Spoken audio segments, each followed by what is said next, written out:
Hey everybody, it's Steve Cook in Nashville, Tennessee. Thank you so much for having me on episode 1 of this Road Dog Journal video series. I'm humbled to be the first artist to be doing this.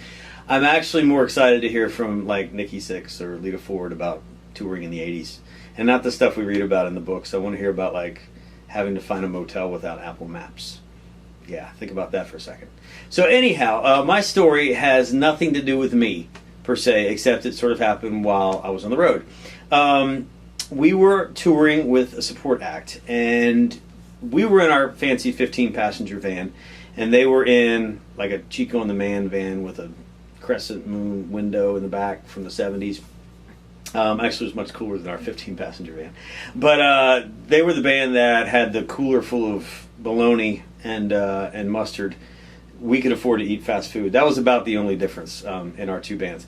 And so we were in Ohio, and we went to the Rock and Roll Hall of Fame in Cleveland, which, helpful tip, if you are a band and you go to the front with one of your CDs, you can get in for free, which is the only way our support act could get in that day, because come to find out they were broke. And when I say broke, they were broke.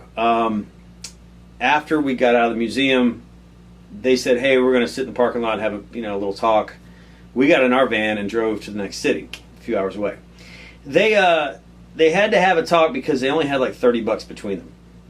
And they said, well, what do we do? I mean, we don't have any gas money. We have some gas in our tank, but do we go home or do we bail on the next shows?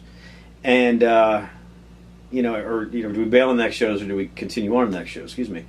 And so they decided to go ahead and go to the next shows, or at least drive as far as they could. And that ended up being a gas station in the middle of nowhere, Ohio, is where their van ended up. So they're sitting there, sort of at their wits' end, ready to kill each other, probably ready to break up.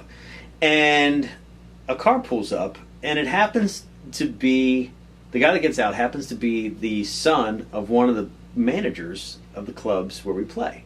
So he sees him, recognizes him. Why are you guys here? What are you doing in this parking lot?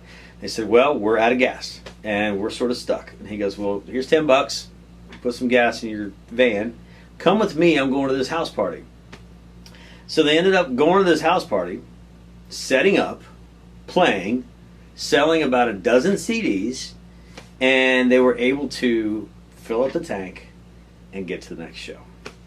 Now, just when you think you're at the end of your rope, I mean, these guys, this is, we're just going to, the spirit of this whole thing is just insane if you think about it, but it's pure rock and roll. We're not going to give up. We're just going to drive on, and we're going to just see what happens. And something happened. They made the next show. We've got a great story years later to share with you. So don't give up. Just don't give up. There's no sense in that.